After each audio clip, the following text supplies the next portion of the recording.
எதிர்வரும் 1ஆம் திகதிக்கு முன்னர் தமது நாட்டுடனான வர்த்தக ஒப்பந்தத்தை இறுதிப்படுத்த தவறினால் இந்தியாவுக்கு 25% தீர்வை வரி விதிக்கப்படும் என அமெரிக்க ஜனாதிபதி டொனால்ட் ட்ரம்ப் தெரிவிக்கின்றார்.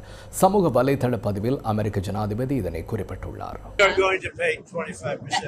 இந்தியா அமெரிக்காவின் நட்பு நாடாக இருந்த போதிலும் அவர்கள் பாரியளவில் தீர்வு வரிகளை விதித்துள்ளதால் ஒப்பீட்டளவில் தமது நாடு இந்தியாவுடன் பல வருடங்களாக குறைந்தளவிலான வர்த்தக கொடுக்கல் வாங்கலையே முன்னெடுத்ததாக அமெரிக்க ஜனாதிபதி தனது சமூக வலைதளத்தில் பதிவிட்டுள்ளார்.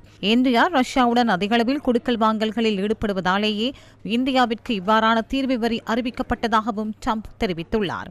இதனால் இந்தியாவிடமிருந்து அறவிடும் தீர்வு வரி வீதத்தை அதிகரிப்பதற்கு தீர்மானித்ததாகவும் அவர் கூறியுள்ளார்.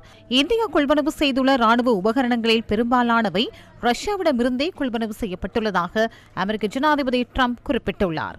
இவை அனைத்தையும் கருத்திற்கொண்டு இந்தியாவுக்கு 25% தீர்வு வரியை விதிப்பதற்கு அமெரிக்க ஜனாதிபதி டொனால்ட் ட்ரம்ப் தீர்மானித்துள்ளார்.